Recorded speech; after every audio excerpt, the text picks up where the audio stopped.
Bonjour à tous. Vous m'entendez bien? Oui, ça a l'air. Donc du coup, on a parlé de beaucoup de choses, dont des outils qui sont orientés Analytics mobile. Donc, comme le disait très bien Mathieu, Adobe propose aujourd'hui un service qui s'appelle Mobile Services, qui regroupe notamment une interface dédiée à l'Analytics mobile, qui n'est pas vraiment une solution en parallèle d'Adobe Analytics traditionnel pour ceux qui connaissent, mais plutôt qui vient enrichir l'outil Adobe Analytics. C'est-à-dire que quand vous avez l'ensemble de vos données, que ce soit desktop, mobile, tablette, au sein d'une même report suite Adobe Analytics, vous pouvez également avoir une vision spécifique application mobile en parallèle directement dans cette interface, qui se base sur les mêmes données. Donc cette interface, pourquoi est-ce qu'elle existe? Pourquoi est-ce qu'Adobe a développé ce type d'outil? Tout simplement parce que, on l'a dit, on l'a déjà assez dit, à travers les différentes présentations auxquelles vous avez eu droit aujourd'hui, tout simplement parce qu'on est sur un environnement qui est spécifique. C'est-à-dire que sur une application mobile, on ne va pas parler de page d'erreur, on va parler de crash, on ne va pas parler de page, on va parler d'écran, voilà, on ne va pas parler d'événements, on va plutôt parler d'action, parce que l'utilisateur vraiment va utiliser tout ça. Donc, Adobe a sorti Mobile Services et cette interface va vous permettre d'analyser vos performances spécifiques applications mobiles à travers différents rapports, donc on va parcourir ensemble aujourd'hui, qui sont orientés autour de 4 grands thèmes, donc l'utilisation, l'usage et le profil l'usage de vos applications mobiles par vos utilisateurs et leur profil en termes de device, type de device. La partie acquisition, donc là aussi on en a parlé, comment est-ce que on peut mesurer après une campagne orientée mobile le téléchargement d'une application qui est liée à cette campagne. La partie géolocalisation, bien sûr quand on parle de mobile on parle de géolocalisation, hein. Une personne peut utiliser son application mobile près de vos magasins, comme l'a très bien souligné Sébastien, ou alors chez elle. Donc l'idée c'est comment est-ce qu'on va pouvoir analyser ce comportement en termes de géolocalisation et comment on va pouvoir surtout capitaliser sur l'ensemble de ces données, puisque c'est très bien d'analyser des données, c'est très bien de faire du reporting, d'avoir des chiffres, mais finalement pouvoir utiliser ces chiffres pour déclencher quelque chose, donc en l'occurrence du message in-app, c'est aussi très intéressant. Donc Mobile Services permet le déclenchement de de message in-app, pardon, à partir de l'ensemble de ces comportements captés. Donc on va commencer par faire une overview de la solution. Donc là, vous voyez, quand on lance l'application, quand on lance la solution, on est tout de suite dans une interface qui est très simple, très visuelle, très sobre.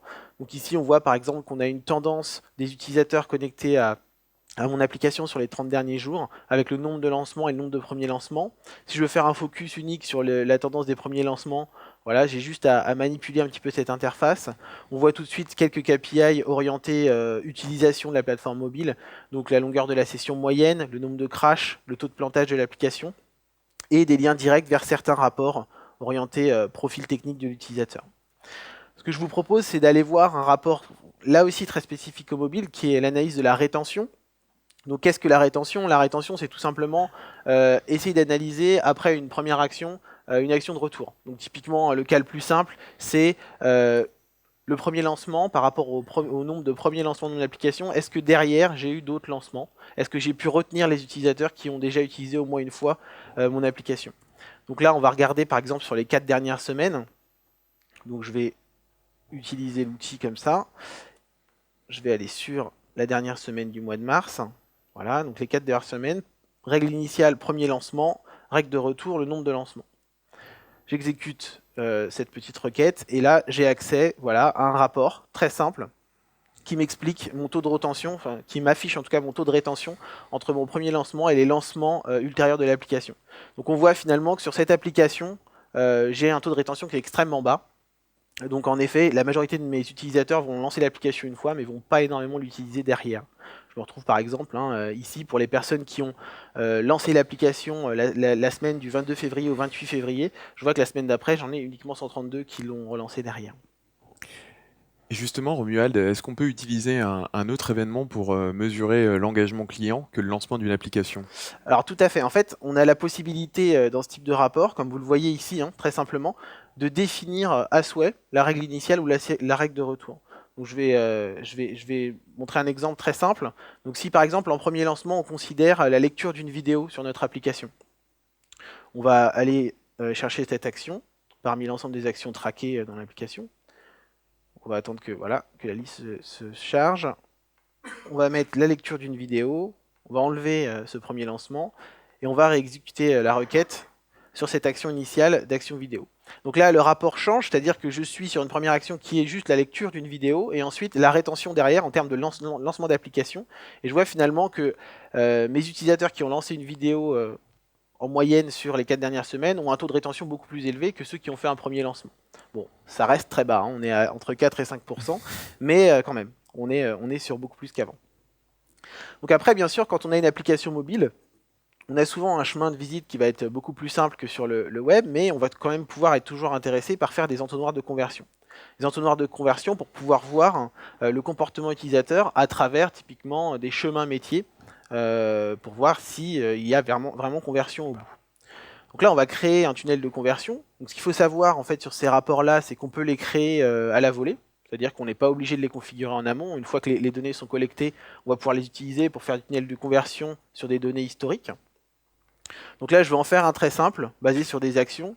Donc bien entendu, à partir du lancement de l'application, on va essayer de construire un petit tunnel jusqu'au téléchargement d'une vidéo, par exemple. Donc là, je vais choisir en première action le lancement de l'application. Je vais ajouter plusieurs étapes. Donc on va faire un tunnel à 4 étapes. La deuxième, on va mettre une navigation à travers les contenus. La troisième étape, on va mettre la lecture d'une vidéo. Et la dernière étape, on va choisir ce que j'ai dit tout à l'heure, c'est-à-dire le téléchargement de la vidéo, donc un download. On va exécuter le rapport. Et là, on va avoir une vision du tunnel de conversion, voilà, très rapide, sur les 30 derniers jours.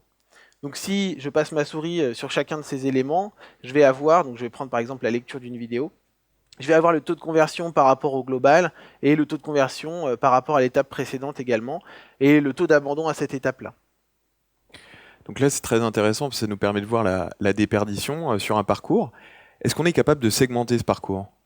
Alors oui, ce qui va être intéressant quand on fait l'analyse de tunnel de conversion, c'est que typiquement, on va vouloir savoir si le comportement est le même, quel que soit l'environnement, quel que soit le segment, quel que soit le profil de l'utilisateur. Donc ici, je vais prendre un exemple très simple. Je vais par exemple comparer ce tunnel sur mon application version iOS et mon application version Android. Donc je vais ajouter des éléments de segmentation, on appelle ça des filtres dans cette interface. Je vais en ajouter deux. Pardon. Donc là, je vais prendre un filtre sur le système d'exploitation. Donc là, en fait, j'ai l'ensemble des dimensions qui sont traquées sur mon application. Je vais choisir la dimension système d'exploitation. Et l'outil va tout de suite me donner les valeurs qui sont collectées. Donc je vais prendre en premier iOS. Voilà. Et en deuxième, Android, très rapidement. Et je vais exécuter mon rapport. Donc là, je reste sur le même tunnel de conversion, mais finalement, je vais avoir, voilà, tout de suite, à côté du global qui est en vert, je vais avoir une vision sur mes utilisateurs iOS en bleu, et une vision spécifique à mes utilisateurs Android en rose. Donc les couleurs sont les mêmes sur le grand écran, ce qui est rare, mais c'est bien. Donc qu'est-ce que je constate? Finalement, je constate qu'on est quand même sur des comportements qui sont relativement équivalents. On n'a pas énormément de déperdition entre les deux, à part peut-être sur la lecture de vidéos, où je constate que finalement, on est sur 48% de l'ensemble qui lit bien une vidéo sur le global. Je suis un petit peu plus élevé que la moyenne sur iOS et un petit peu en dessous sur Android. Donc là, en effet, c'est peut-être pas pertinent, c'est peut-être pas un signal fort, mais finalement, on pourrait quand même vérifier si à travers le temps, cette différence entre ces deux plateformes est toujours la même, et si finalement c'est pas un souci d'utilisation, mais plutôt un souci technique sur la lecture de vidéos sur mon application version Android. Ça pourrait être une première piste d'analyse. Donc ensuite, comme je vous l'ai dit tout à l'heure, bien sûr, sur une application mobile, on est souvent sur des chemins qui sont beaucoup plus simples. Donc Mobile Analytics nous permet d'avoir un rapport de suivi des chemins utilisateurs sur les différentes vues de l'application, qui là aussi va être beaucoup plus visuel, beaucoup plus simple que la version desktop. Donc ici j'ai mon nombre d'entrées au global. Vous voyez tout de suite, hein, quand je passe la souris, j'ai tout de suite une coloration pour les différentes étapes qui suivent. Je vais développer un petit peu ce qui se passe après la vue de ma page d'accueil. Donc en cliquant sur cet élément ici, je vais développer les chemins à partir de ça. Et je vais encore développer un petit peu après la navigation. Donc là, tout de suite, j'ai une vue du chemin de mes utilisateurs à travers mon application. Si je veux des informations, donc par exemple, j'aimerais savoir le pourcentage de personnes qui ont vu un produit de type entertainment, ben, j'ai juste finalement à cliquer sur cet élément et tout de suite, sur le côté, j'ai l'information qui est voilà, à peu près 9% de mon trafic global a vu un contenu de ce type. Ensuite, si je veux faire un focus sur une étape particulière, donc je vais pouvoir cliquer ici par exemple sur navigation et avoir l'ensemble des chemins post-navigation, mais sur une vue globale des utilisateurs. Donc ce qui peut être intéressant ici, parce qu'on voit qu'on est vraiment sur une vue globale, vous voyez, si je clique sur navigation, finalement on me dit ici que les contenus politiques, j'ai 8,41% des gens qui l'ont vu sur le global. Mais moi, si j'ai envie de caler finalement mon analyse de chemin sur cette partie navigation, sur l'ensemble des personnes qui ont vu une page navigation, je vais pouvoir faire un focus sur cet élément de parcours. Donc ici, je vais cliquer sur mise au point. Et ici, je vais concentrer mon analyse sur la partie navigation. Et mon analyse ne sera plus axée sur le global, mais vraiment sur les personnes qui sont passées par cette étape-là. Donc en cliquant ici, j'ai la ventilation en termes de pourcentage, la part des utilisateurs qui ont vu des contenus de différents types après une navigation.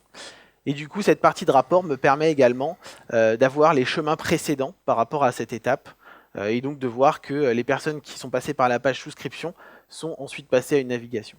Et je peux remonter très simplement aux étapes précédentes. Donc là. Voilà. Donc un rapport de chemin qui est vraiment très fluide, très visuel, qui me permet d'avoir tout de suite une idée claire de ce que font mes visiteurs et de la part finalement de mes visiteurs qui accèdent à telle ou telle étape. Ensuite, on a également un rapport sur les technologies. Donc, je vous parlais de profil utilisateur tout à l'heure. Bien entendu, quand on lance une application, qu'elle soit mobile, tablette, là en l'occurrence, c'est cette version de Mobile Analytics récupère l'ensemble de ces devices. On est sur des données qui simulent des applications tablettes et mobiles. Ici, on va avoir un rapport qui va nous donner le détail sur ces différentes variables, donc le type de périphérique ventilé par le nom du périphérique. Donc je vois que sur mes 47 000 utilisateurs, si j'utilise encore une fois ma souris, j'en ai 74% qui utilisent un téléphone mobile. Et si je vais un petit peu plus loin, par exemple je me concentre sur la tablette, je vois que j'en ai 1,5% qui utilisent un iPad 2. Donc ce rapport, on va pouvoir le rendre un petit peu plus parlant rapidement en utilisant des métriques secondaires. Donc par exemple ici on est sur le nombre d'utilisateurs, mais si j'ai envie de rajouter une métrique secondaire qui est le nombre de premiers lancements, je vais avoir tout de suite une vue finalement des devices qui sont le plus utilisés en termes de premiers lancements aujourd'hui. Et je vois que mon application est beaucoup plus utilisée sur les iPhone 4S aujourd'hui. Donc là, c'est super joli, mais par contre, on voit pas très très bien ce qui se passe sur la partie tablette. C'est vrai qu'on a plein de petits carrés de couleurs ici. Donc ce qui serait intéressant, c'est peut-être d'essayer de faire un zoom sur cette partie-là. Donc quand on clique sur un élément de ce rapport circulaire, donc ici si je clique sur les tablettes, on voit qu'on a tout un tas d'options qui s'affichent sur le côté ici. Donc je vais faire un zoom sur la partie tablette, et ici j'ai mon rapport en fait qui va changer et qui va se concentrer vraiment sur les tablettes. Et je vais avoir le détail des premières tablettes ici sur le côté. Donc ensuite, si je clique sur par exemple les utilisateurs d'iPad mini, je vois toujours que j'ai ces options ici, et parmi ces options, j'ai l'option cible. Donc cible, ça veut dire que je vais pouvoir utiliser ce segment, je vais pouvoir isoler en fait les utilisateurs d'iPad mini pour pouvoir faire du targeting, de la personnalisation de contenu ou du testing. Je vais également pouvoir isoler ce segment pour faire du message in-app, on le verra tout à l'heure. Et je vais également pouvoir utiliser ce segment très rapidement pour faire un segment global sur l'ensemble de mes rapports Mobile Analytics. Donc voilà pour cette partie usage. Maintenant, si on passe sur la partie acquisition, analyse de l'acquisition. Donc là, on va être sur des rapports relativement standards. Vous l'aurez compris, hein, cette interface mobile, le but, c'est pas de complexifier l'interface traditionnelle d'Adobe Analytics, mais au contraire de la simplifier, de l'adapter au mobile. Donc ici, on est sur un rapport très simple avec les différentes campagnes qui ont apporté des utilisateurs, qui ont généré des lancements et qui ont généré du revenu. Donc ici, on voit nos premières campagnes. Organique, c'est le téléchargement organique qui n'est pas lié à une campagne, bien sûr, et l'ensemble des campagnes qui ont apporté des utilisateurs. Donc sur ce type de rapport, on va pouvoir changer très simplement les métriques d'analyse.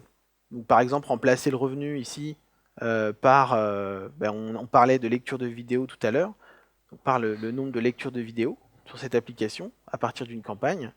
Et tout de suite, on va avoir une vue par campagne différente, voilà, avec en rose le nombre de lectures de vidéos.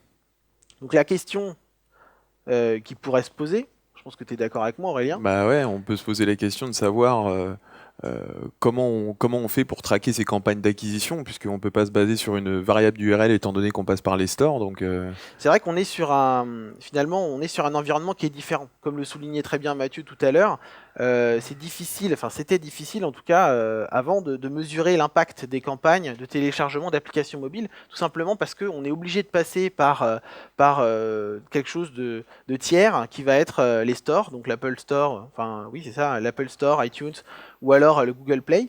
Et donc on va pas pouvoir leur imposer de mettre une variable ou quelque chose comme ça. Donc ce que propose Adobe, c'est de créer en fait des liens d'acquisition. Je vais vous montrer rapidement comment ça marche, puis je vais vous expliquer. Donc on va créer un lien d'acquisition très simple. Adobe vous propose un outil pour créer ce type de lien. Donc ici, vous allez choisir finalement votre application par store. Donc ici, c'est Apple Store ou Google Play.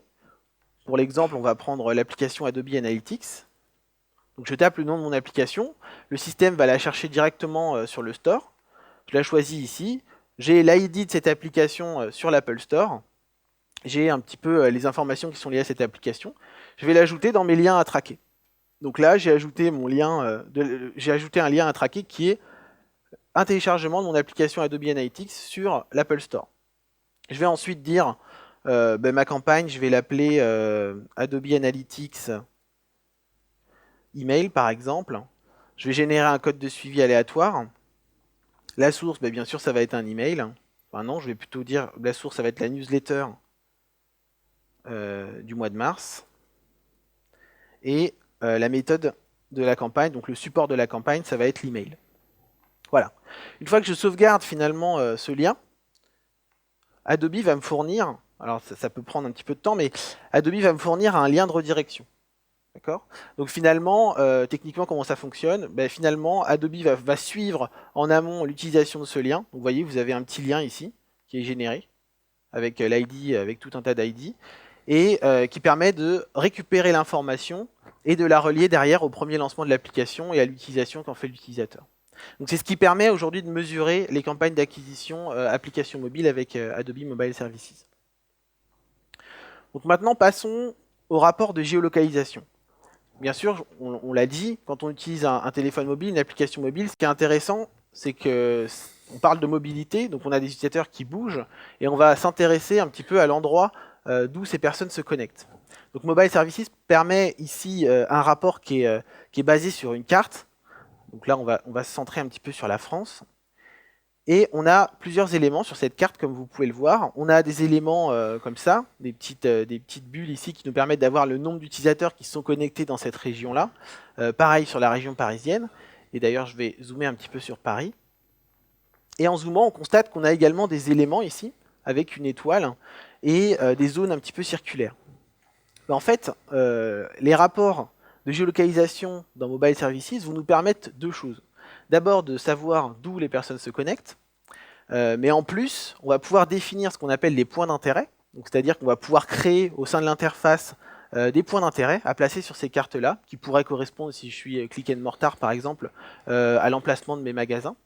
Et du coup, avoir dans les rapports le nombre de personnes qui se connectent effectivement au sein de ces points d'intérêt. Donc, comment est-ce qu'on définit des points d'intérêt dans Mobile Services ? On passe par une interface, voilà, de définition de points d'intérêt. Donc ici, je recentre sur la France. Je retrouve mes 4 points d'intérêt qu'on voyait tout à l'heure.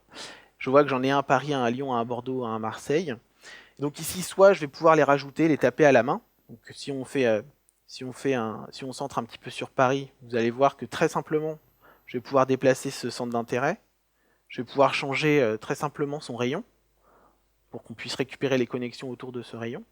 Mais je vais également pouvoir, et heureusement, si j'ai 500 magasins, je vais pouvoir également importer un fichier très simple, c'est-à-dire qui a exactement le même format que ce qu'on voit là, première ligne, nom du point d'intérêt, latitude, longitude, rayon, et type d'icône. Et donc du coup, j'aurai l'ensemble des points d'intérêt de mes magasins, si je suis Click and Mortar, sur la carte de France. Et donc finalement, cette partie de points d'intérêt, elle fait une très bonne transition sur la dernière partie de la démonstration, qui est la partie message in-app. Pourquoi ? Parce que Une fois qu'on a récupéré toutes ces données d'utilisation comportementale, ces données d'environnement technique, ces données de géolocalisation, on va vouloir pouvoir les utiliser pour faire du message in-app. Typiquement, quand on parle de points d'intérêt géolocalisés, on va pouvoir parler de géofencing. Sébastien l'a dit tout à l'heure aussi. Qu'est-ce que le géofencing? C'est la capacité de détecter qu'un utilisateur rentre sur un point d'intérêt défini. Et ça va nous permettre de lui pousser des campagnes spécifiques ou de lui pousser du contenu spécifique. Donc, je vais vous montrer comment on configure un message in-app dans Mobile Services. Donc, voilà, on va rentrer sur cette interface. Là, on ne sauvegarde pas. Donc, on a un outil de création de message in-app qui est extrêmement simple. Donc là, on va partir de zéro, on va créer un message vide. Donc, vous voyez que dans cet outil, vous avez tout de suite votre message in-app ici qui apparaît. Donc bien sûr, là, on est sur du standard total. On va pouvoir le mettre en format tablette pour avoir une vision de ce que ça pourrait donner sur tablette, en paysage ou en téléphone paysage par exemple. Donc ce message, vous allez pouvoir lui donner un nom bien sûr, le customiser complètement. Vous avez différents types de messages possibles. Les messages comme on voit ici où on a un overlay complet sur l'application. On va pouvoir également avoir une mise en page plutôt modale, c'est-à-dire qui ne prend pas l'ensemble de l'application mais qui se met un petit peu en layer partiel. On va pouvoir changer le titre du message, bon ça c'est assez classique. Et surtout, on va pouvoir complètement le personnaliser. C'est-à-dire que par exemple, si j'ai envie d'avoir un message qui n'est pas un fond noir avec des écritures blanches, je vais pouvoir ajouter un fichier HTML. J'ai un fichier d'exemple ici, hop, qui va me permettre d'avoir un message un petit peu plus complet. Alors, je vais regarder si je peux zoomer pour que vous voyez mieux. Oui, ça fonctionne. Donc on va zoomer comme ça. Voilà, j'ai un message qui est un petit peu plus sympathique avec une image, avec 2 boutons ici, et qui surtout va être responsive. Donc, typiquement, quand je change le format, quand je suis sur tablette, je vois que mon message change un petit peu, l'image change un petit peu. Donc tout ça dépend bien sûr du fichier HTML que vous mettez pour construire cette image. Je vais pouvoir donc également faire des choses plus simples, si vous n'avez pas envie de développer ces messages in-app. Donc avec un fond clair par exemple, et ajouter une image. Donc URL d'image ici. Voilà, pour avoir un message très simple avec une image. Donc une fois que j'ai défini ces différents formats de messages, donc là ici je vous ai montré le layer comme une popine, mais on peut avoir aussi des messages type alerte, donc là on voit pas grand chose mais qui sont tout petits type alerte, ou des messages de type alerte notification. Donc une fois que j'ai défini mon message in-app, son format, sa forme, les liens vers lesquels il mène, je vais aller définir l'audience qui va pouvoir être poussée, enfin à laquelle va pouvoir être poussé ce message in-app. Donc cette audience, vous allez pouvoir définir 2 choses. D'abord un déclencheur. Pourquoi? Parce que on parlait d'action sur application mobile, et forcément on va déclencher l'envoi de ce message in-app, et ensuite on va définir des caractéristiques. Donc des caractéristiques, c'est plutôt la segmentation. Sur quel segment je vais déclencher mon message in-app? Donc sur les déclencheurs, donc bien sûr on va pouvoir le lancer tout le temps, à chaque fois que le déclencheur survient. Là on est dans un lancement d'application, donc à chaque fois que la personne lance l'application, on va lancer le message in-app, une seule fois ou jusqu'à la personne clique dessus. On va également pouvoir gérer du message in-app hors ligne. Donc parmi les déclencheurs, bien sûr, on a des événements qui sont basiques, premier lancement, une mise à jour, après un crash, ou sur une action précise, c'est-à-dire sur n'importe quelle action collectée par le tracking de votre application. Et voilà, également sur des données contextuelles, donc là on peut rentrer dans des trackings qui sont beaucoup plus spécifiques pour définir le déclencheur. Et une fois que ce déclencheur est défini, donc là on part sur un exemple très simple, on va le lancer par exemple une seule fois, ou non, on va le garder en toujours, on va le lancer toujours à chaque fois qu'une personne lance l'application, mais on va vouloir la lancer uniquement aux personnes qui se connectent près d'un de mes points d'intérêt par exemple. Donc là on va définir un paramètre caractéristique, donc vous voyez vous avez tout un tas de métriques, durée de la session, etc., etc. Moi ce qui va m'intéresser ici, ça va être le point cible, le point d'intérêt. Et donc je vais choisir de lancer mon message in-app spécifique personnalisé, enfin il n'est pas personnalisé pour le coup, mais mon message in-app spécifique géolocalisé plutôt, uniquement aux personnes qui se connectent par exemple autour de mon point d'intérêt lyonnais. Voilà, je vais choisir ce point d'intérêt et mon message in-app va s'afficher uniquement pour les personnes qui sont dans ce point d'intérêt lyonnais. Ensuite, on va pouvoir définir la planification. Pourquoi? Tout simplement parce que quand on parle de message in-app, donc de push, bien entendu, on peut parler d'une optique campagne qui peut être définie dans le temps. Donc on va pouvoir choisir une période, très simple, date de début, date de fin, des jours spécifiques, si vous avez une offre qui est valable que la semaine, vous gérez par exemple une chaîne de restaurants, vous avez des offres que la semaine ou que le week-end, c'est possible de faire de cette manière-là, et également en fonction de l'heure également. Je reprends l'exemple du restaurant. Vous avez un menu spécifique le week-end entre midi et 2. Vous pouvez très bien faire un push-in app pour les personnes qui se connecteraient à côté d'un de vos restaurants. Voilà pour cette démonstration Ah, sur Mobile Analytics.